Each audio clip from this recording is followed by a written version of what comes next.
Assalamualaikum warahmatullahi wabarakatuh. Oke, saya ulang lagi, kurang semangat kelihatan wajah-wajahnya. Saya ulangi lagi, dijawab dengan serentak dan penuh semangat ya. Oke? Oke. Assalamualaikum warahmatullahi wabarakatuh.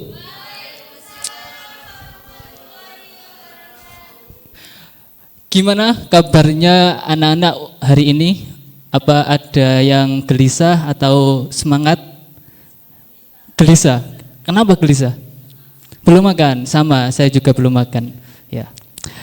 Sebelum masuki materi, langkah baiknya kita berdoa dulu bersama-sama dan berdoa akan dipimpin oleh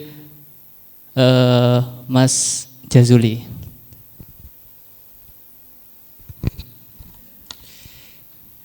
Para teman-teman semuanya, sebelum mulai pembelajaran mari kita berdoa semoga pertemuan pada hari ini bisa bermanfaat dan juga kita semuanya sukses dunia akhirat. Berdoa mulai.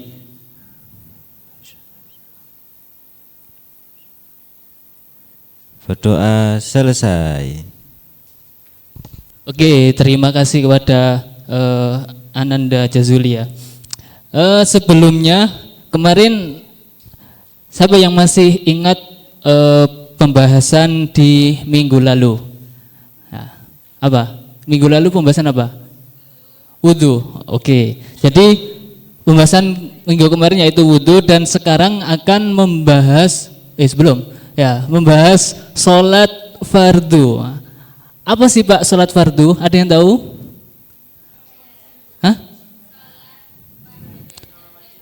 Oke, jadi ada yang mengatakan bahwa sholat merupakan tiang agama ya. Jadi kalau bangunan nggak ada tiangnya, jadi otomatis akan rubuh ya, pasti ambruk. Jadi memang sholat ini sebagai tiang agama. Kalau tiangnya kokoh, kuat, insya Allah nanti sholatnya juga pasti kuat dan imannya juga akan kuat. Jadi kalau sholatnya bolong-bolong pasti akan bangunan itu tersebut akan rubuh dan jatuh. Nah, seperti itu. Oke. Untuk sholat fardu, next slide.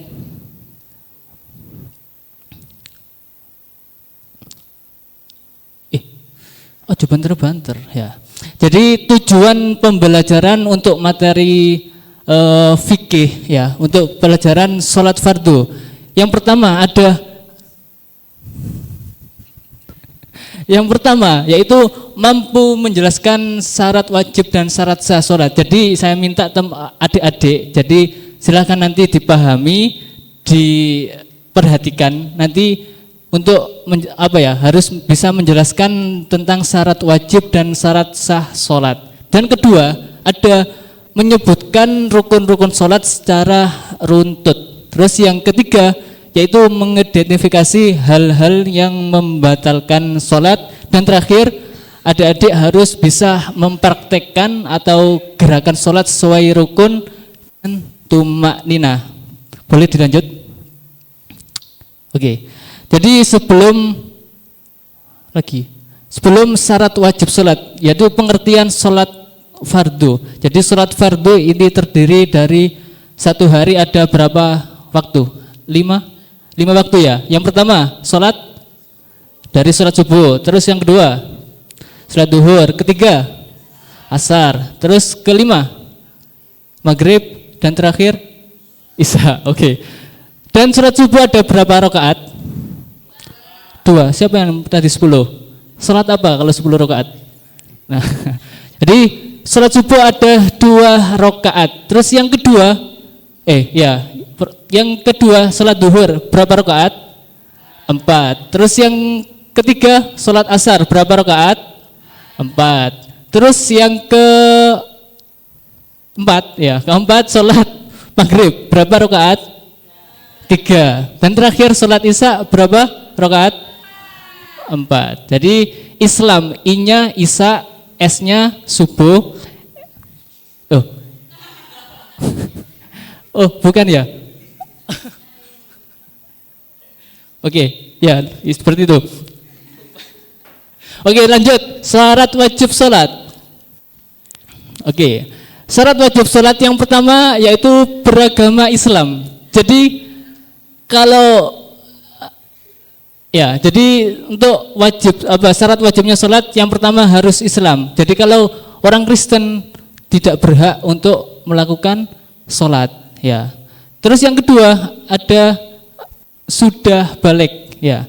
Jadi kalau anak kecil masih kecil di usia 1 tahun 2 tahun ini belum memasuki syarat wajib, tapi dianjurkan atau bisa disuruh untuk sholat. Agar kenapa? Agar kedepannya biar terbiasa, ya. Jadi syarat wajib sholat yang kedua ada sudah balik, dan terakhir memiliki akal. Nah, jadi harus benar-benar akalnya sehat. Kalau yang biasanya di Pak Purnomo, Pak Purnomo itu kan orang pedot-pedot. Jadi itu ya nggak diwajibkan. Tapi yang sudah akalnya sehat itu harus melakukan wajib sholat.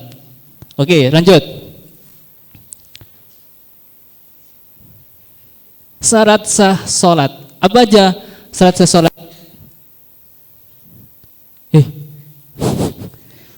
Oke.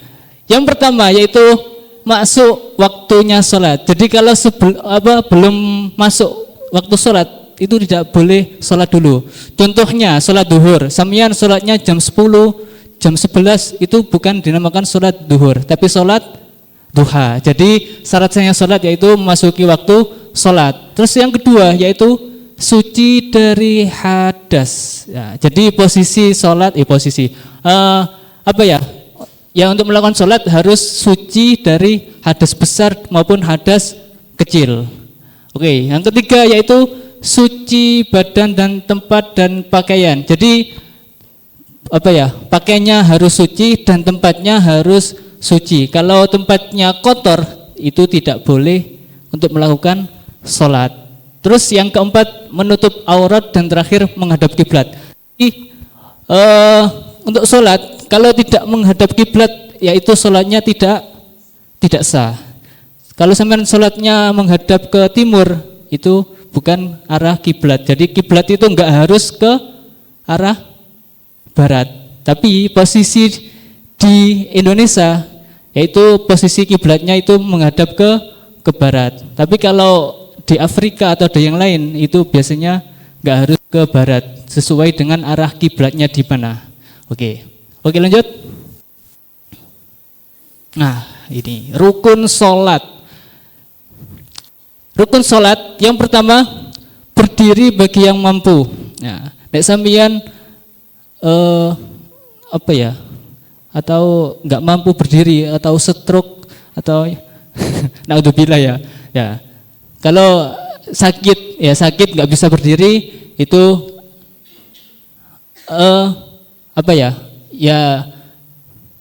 tetap berdiri tetap melakukan sholat, akan tapi diperbolehkan dengan duduk. Tapi kalau sampeyan sehat harus berdiri bagi yang mampu, harus berdiri, nggak boleh duduk. Terus yang kedua membaca niat dalam hati. Jadi niatnya atau membaca niat usolli atau seperti itu, usolli fardhu duhri, itu niatnya dalam hati. Terus yang ketiga membaca takbiratul ihram. Terus yang keempat membaca surat Al-Fatihah. Kelima rukuk dan tumakninah, dan terakhir iktidal dan tumakninah. Boleh lanjut. Dan selanjutnya sujud dan tumakninah, duduk di antara dua sujud dan tumakninah, duduk tasyahud akhir, membaca tasyahud akhir, membaca sholawat atas Nabi, mengucapkan salam yang pertama, yang terakhir yaitu tertib. Ya, jadi ada berapa? 5, 1, 2, 3, 4, 5, 6, 7, 8, 9, 10, 11, 12, 13. Ya, rukun sholatnya yaitu ada 13. Ini harus tertib. Kalau enggak tertib tidak sah untuk melakukan sholat. Oke, lanjut. Lagi. Hal-hal yang membatalkan sholat. Hal-hal yang membatalkan sholat yang pertama ada tidak boleh berbicara dengan sengaja. Ketika sholat sampean nggak boleh jagongan, ya. Nggak boleh pas takbiratul ihram terus malah jagongan ambek koncone sebelah, itu tidak sah untuk apa ya? Itu salah satu membatalkan sholat. Dan tertawa berbahak-bahak dalam sholat. Moro-moro sampean ngerti di depannya ada yang lucu sampean langsung ngakak, nah itu tidak boleh, ya. Terus makan atau minum secara sengaja. Pas sholat sampean membawa air, ketika sujud sampean minum, nah itu juga tidak boleh, ya. Itu disengaja. Jadi itu membatalkan sholat. Terus tidak menghadap ke arah kiblat tadi. Terus batalnya wudhu, ya. Batalnya wudhu seperti apa? Seperti apa ya? Ya, ngentut ya, atau yang lain, ya. Tidur dalam posisi berbaring. Kalau posisinya seperti duduk itu biasanya tidak membatalkan. Tapi kalau sudah berbaring ngelumah itu membatalkan sholat. Oke, lanjut. Oke. Sebelum nanti ada kuis atau pertanyaan, alangkah baiknya kita ice breaking dulu. Ice breaking ini itu trennya sekarang. Jadi nanti sampean bayangkan, ya bayangkan sampean ada di lokasi tersebut. Oke, bisa di play. Boleh berdiri semua. Berdiri dan hadap ke saya semua. Meskipun yang di samping harus menghadap ke saya. Oke, berdiri. Udah? Bisa di play. Ikuti dengan gambar yang di layar. Oke.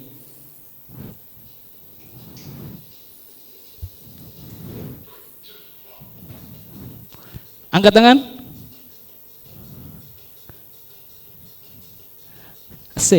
Asik. Hei. Ganti.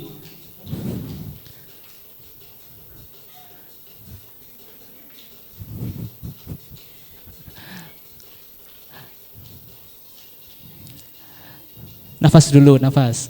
Ambil nafas. Oke. Ha. I.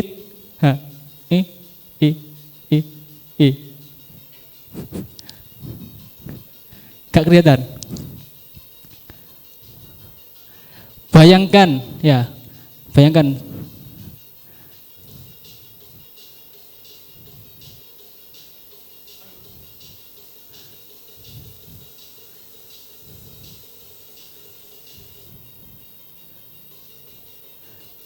Lompat. Sik. He. Ha.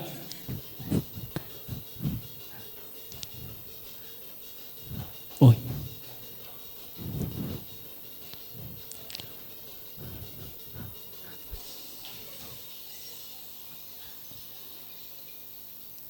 Oke, terima kasih. Boleh silakan duduk.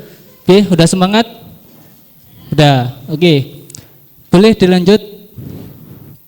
Ini aslinya ada 2. Mau satu kali lagi apa sekali aja? Sekali aja ya. Ya, boleh lanjut lagi? Next.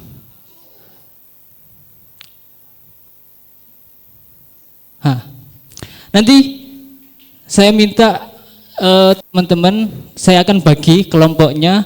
Yang di kiri kelompok 1, terus yang sini hei.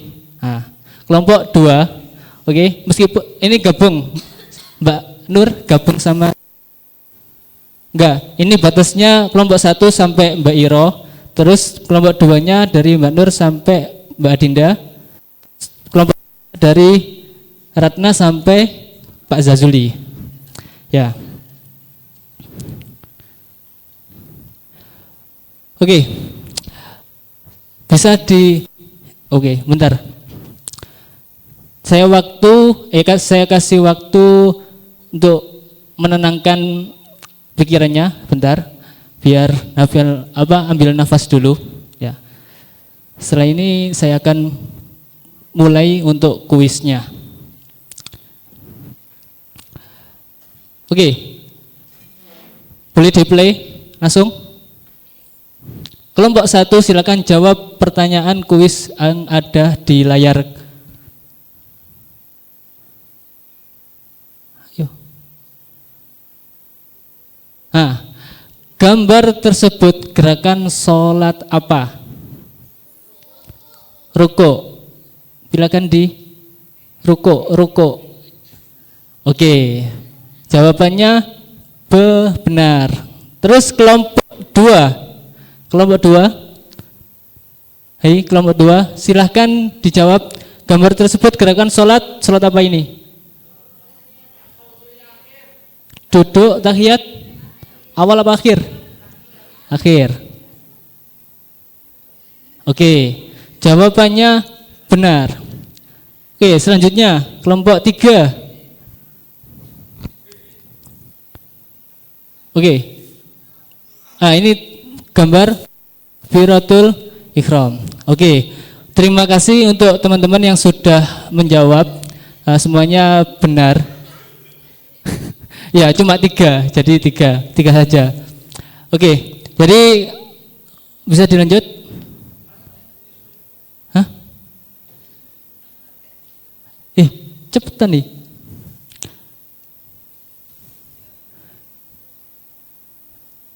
Slide selanjutnya. Pak, ayo Pak.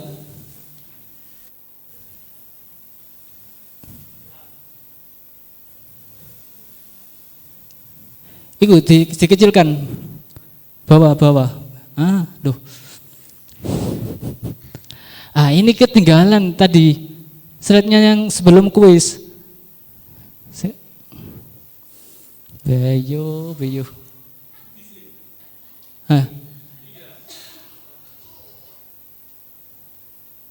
Ini mau? Lupa, gak menerangkan yang ini. Jadi di sini ada gambar tersebut 10 gerakan sholat. Yang pertama berdiri tegak berniat. Nah, posisinya atau bentuknya seperti ada di gambar. Yang kedua takbiratul ihram. Ketiga membaca doa iftitah dan al-fatihah dan sampai 10 dan tertib. Oke, saya singkat. Mungkin itu saja untuk pertemuan hari ini ya. Pertemuan hari ini. Jadi boleh saya minta salah satu untuk menyimpulkan pelajaran hari ini. Oke, lanjut. Oke, dari Pak Jazuliai untuk menyimpulkan pelajaran hari ini. Singkat saja, singkat, padat. Assalamualaikum warahmatullahi wabarakatuh. Untuk kesimpulannya mengenai bab sholat yang sudah kita pelajari, intinya sholat itu diawali dengan takbir dan diakhiri dengan salam. Terus tadi rokaatnya sudah disebutkan. Kalau sholat duhur berapa rokaat? 4. Kalau sholat asar 4. Sholat maghrib 3. Sholat isya 4. Sholat subuh 2. Nah, itu kesimpulan pada hari ini. Semoga bermanfaat untuk kita semuanya. Saya akhiri. Wassalamualaikum warahmatullahi wabarakatuh. Waalaikumsalam. Oke, terima kasih. Beri aplaus kepada Pak Jazuli dulu. Oke. Jadi kesimpulan untuk hari ini yaitu sholat fardu adalah ibadah utama yang wajib dikerjakan setiap muslim yang sudah balik dan berakal. Agar sholat menjadi sah, seseorang harus memenuhi syarat sah seperti masuknya waktu, suci dari hadas, najis, yaitu menutup aurat serta menghadap kiblat. Ya.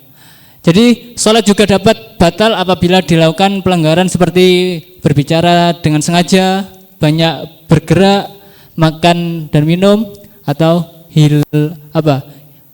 hilangnya wudhu. Jadi batalnya wudhu.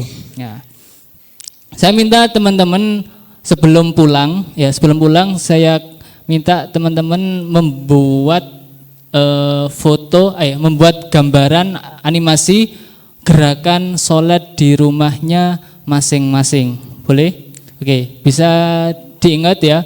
Jadi dikumpulkan minggu depan, silahkan membuat animasi gerakan sholat mulai dari takbiratul ihram sampai salam. Nah, oke. Mungkin itu saja pertemuan pada hari ini. Semoga apa yang kita amalkan, apa yang kita belajar pada hari ini bisa bermanfaat di kemudian hari. Ya, amin amin ya rabbal alamin. Untuk pertemuan hari ini saya cukupkan, kurang lebihnya mohon maaf. Wassalamualaikum warahmatullahi wabarakatuh.